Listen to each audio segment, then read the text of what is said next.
직장 눈치 때문에 육아휴직을 마음 편히 쓰지 못한다는 분들 많은데요. 공무원 사회 역시 육아휴직을 내기는 쉽지 않습니다. 특히 남성 공무원의 경우 육아휴직 대상자여도 실제로 사용하고 있는 비중은 여성보다 훨씬 낮다는 조사 결과가 나왔습니다. 권준수 기자입니다.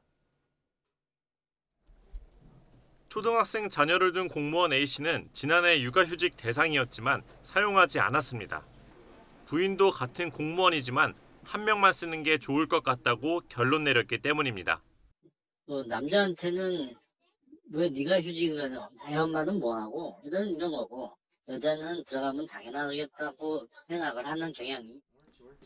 법적으로 공무원은 만 8세 이하나 초등학교 2학년 이하 자녀가 있다면 남녀 누구나 1년 유급에 2년 무급으로 최대 3년 육아휴직을 사용할 수 있습니다. 하지만 중앙부처 등에서 일하는 국가공무원의 육아휴직 사용 현황을 살펴봤더니 지난해 육아휴직을 쓸 수 있는 남성 공무원 가운데 실제 육아휴직에 들어간 경우는 10명 중 1명에 불과했습니다.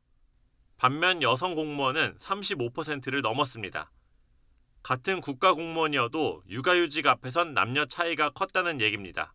상대적으로 안정적이고 육아휴직을 쓰는데도 좀 부담이 덜한 공직사회에서도 여성과 남성의 육아휴직 사용률의 차이가 있었다. 육아와 돌봄은 여성이 해야 된다라는 편견이 여전히 남아있는 것도 사실이고요. 직종별로는 차이가 더 컸습니다.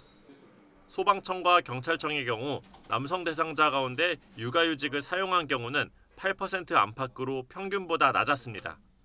현장 투입이 잦고 남성 직원 수가 상대적으로 많다 보니 육아휴직을 쓰는 분위기가 형성돼 있지 않은 것으로 풀이됩니다. 남성 공무원이 육아휴직을 썼을 때 부딪혀야 하는 경제적 부담 역시 만만치 않다는 분석도 나옵니다. 일반 급여로도 부족한데 육아기에는 돈이 더 많이 들어가니까 기저귀니 분유니 해서, 근데 150만 원 가지고 일상생활을 살고 육아하기엔 되게 부담스럽다. 우리나라 여성 1명이 평생 낳을 것으로 예상되는 아이의 수, 합계 출산율은 0.7명대로 OECD 국가 가운데 꼴찌입니다.